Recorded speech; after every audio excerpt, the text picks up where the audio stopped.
So, hello, my name is Dieris. I'm with CoPlay Media. How are you doing? I'm great. How are you doing? I'm doing well. First thing, I always like to ask people this kind of thing, but boxers or briefs? No. You know what? I was gonna say cake or pie. For real? Yeah. Well, today, okay. I'm gonna have to say cake. Because you can't have a pie pop, and today's my birthday, so I think it's a cake day. Happy birthday! It's my mom's birthday. For real? It's your mom's birthday? Yeah, it's your mom's birthday. Happy birthday to your mom! Yes. What's her name? It's Tony. Happy birthday, dear Tony. Insert the rest. I'm kidding. No, I'm kidding. Happy birthday to you. Happy birthday, Tony. That's cool. She must be an amazing mother. Yeah. She is. Yeah. It's in the sign. Second thing, do you play video games, and what's your favorite game ever? God. Yeah, I play video games. Yes. Okay, so that's a tricky answer. Right now, my favorite game, it's going to sound like a plug, but it's not. I worked on it, full disclosure, but Just Cause 3. Just Cause was a great game. Yeah, and Just Cause 3 is like the perfect, you can pick it up, put it down, you can play for 3 hours, and play for like 30 minutes. So Roland, who was the producer on the game, his vision was to make something that you could like play after work and like chill out or get real deep into.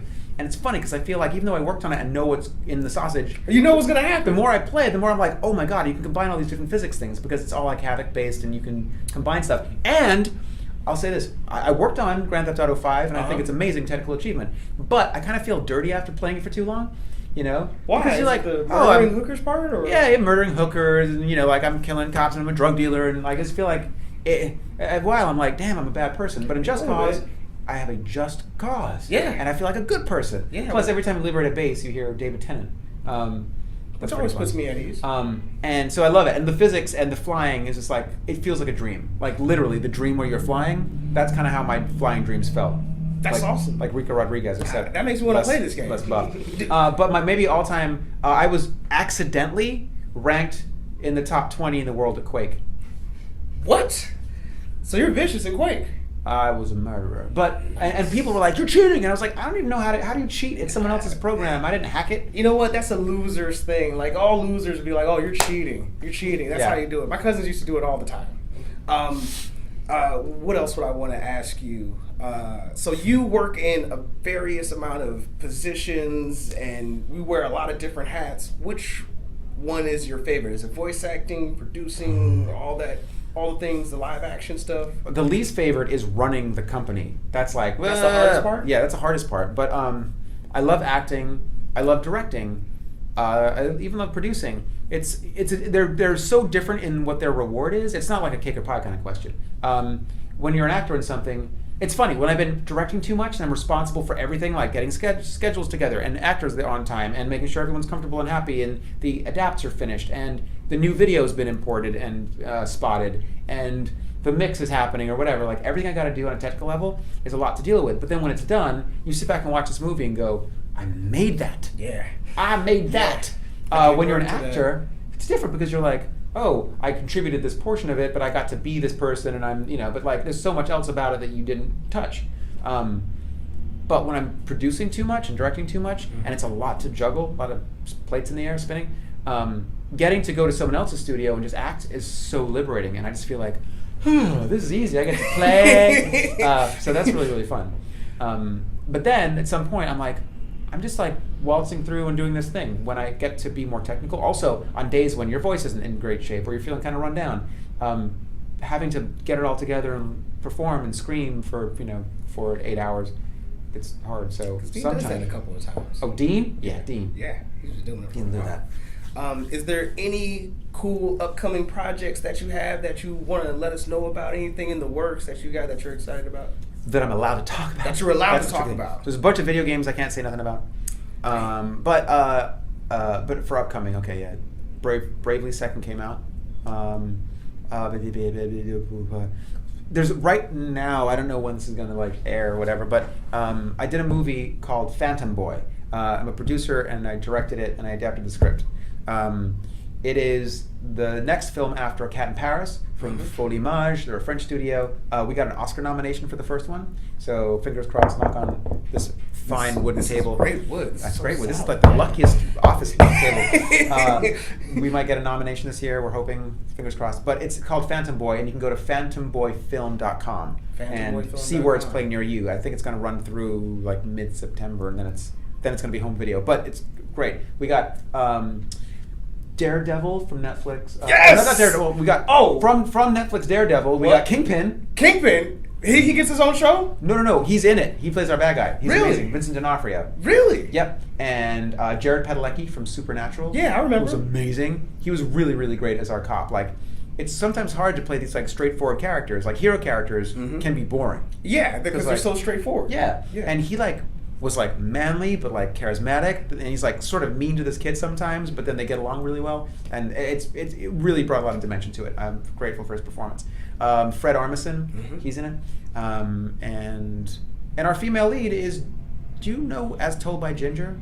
As Told by Ginger, have you seen it? Oh, I guess I can't. I was like, there's a girl in the room. Yeah, have you seen it? Yeah, have you seen it? What Viewers girl? at home? I'm not familiar. I'm sorry. Okay. It was a great show done by the studio that did like Rugrats. Oh yeah, I love Rugrats. And my high school friend created the show, Emily Kapnick. Yeah, we're in the same class. And but the girl who played Ginger ended up being our female lead, and I hadn't seen her in a million years when I helped do something for one of the songs on that show. That's anyway, awesome. she was great in it. I love that film. I'm doing something for Hasbro that is not announced yet, but at the end of the My Little Pony panel, they dropped this little boop at the end, and everyone was like, "That's cute. What's going on?" It's confusing. It is whimsical and beautiful, but I don't know what it is, so I can't say what it is. That's gonna happen. That thing that you can't say what it is? Yeah. What is that you know, again? that time when you said something you shouldn't. Oh, okay. And then let's see what else. Can't talk about that.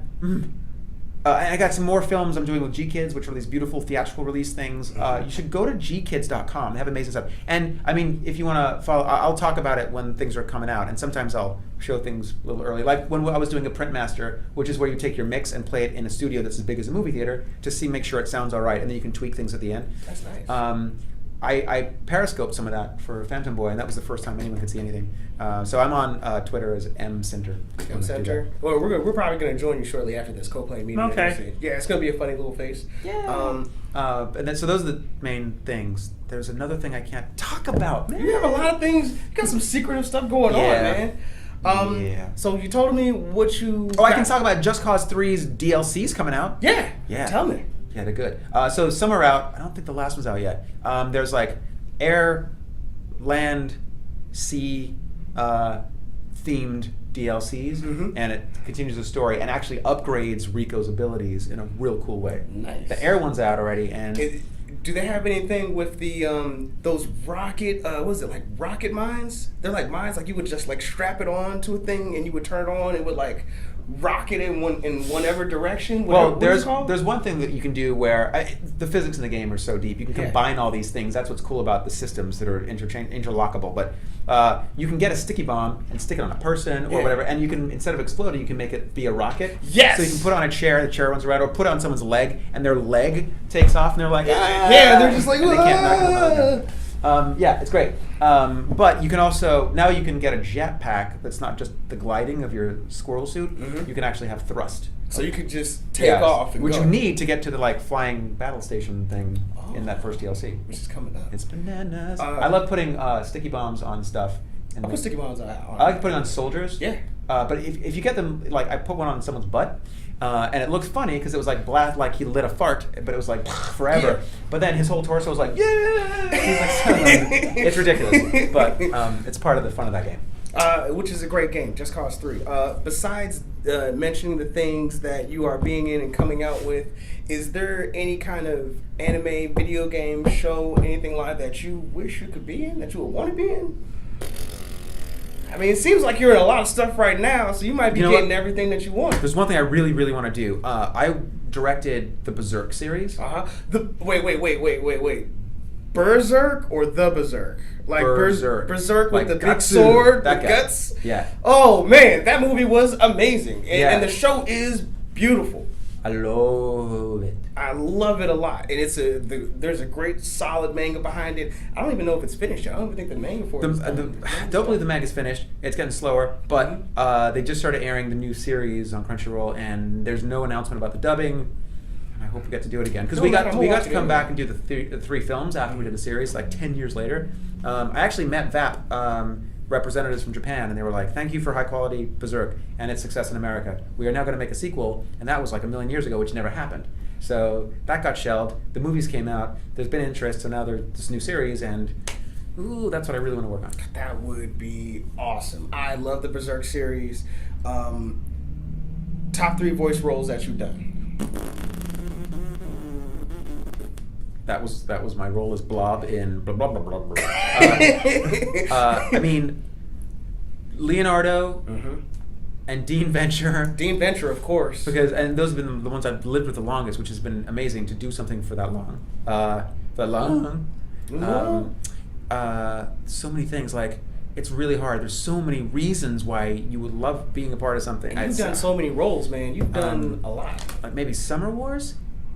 Kenji, math nerd. I can see that. I like that's something that still seems to matter to people, and I've been signing a lot of DVDs, just vandalizing the DVDs, I like his story. I like that he's cool, just being accepting what he is. It's not sensational. He's not really down on himself. He's just like, well, I came in. I'm the first runner-up in the math Olympics, and this is who I am, and that's okay. And then he meets a girl, and he's like, what's going on? But then, math saves the day. I love that math saves the day. Well, we have 2 minutes. Boxer briefs. You're welcome. Yes. Team Mystic? No. You are Team Mystic? For real? I'm so disappointed. I'm so disappointed, man. Valor. That is so Valor. That is such a Valor thing to say. I got a quick question for you. Yeah. You do a lot of voice roles. Is there any method you use to warm up your voice, or to kind of like get it ready to go? Or you know what?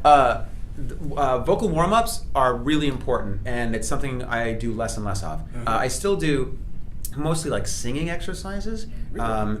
There are articulation exercises that are important too. Sometimes your mouth ain't awake. And there's one thing I did. I've used this directing people too. I actually directed Iron Chef Morimoto, who was like, people say English is good, but English on show, not mine. And we did this Iron Chef game, and they were like, why did I write him so many lines? He has the longest paragraphs, and he couldn't get through it. So I go in the booth, and I was like, okay, there's this trick that I learned in college, and it used to be with a cork, but without a cork, I use my knuckles. You take 2 knuckles, put it between your front teeth, and then over-articulate the line 3 times. I do it this way, so it's a bit bigger.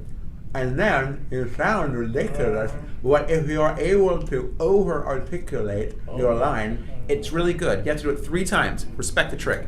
3 times. Say it over-articulated. Not perform it, just over-articulate the words, which breaks up any ruts you're in, and it overworks your articulator so that when you take your fingers out of your mouth, he sailed through the paragraph in 1 take, and then when I came out of the booth, and the producer was like, I'm sorry, did you just tell Morimoto-san to put his hand in his mouth? I was like, it's cool, just It's gonna be all right. It's gonna be okay. And then, thank God, he was. He did it. He looked at me and went, ooh. And then for the rest of the session, he did it. It was great.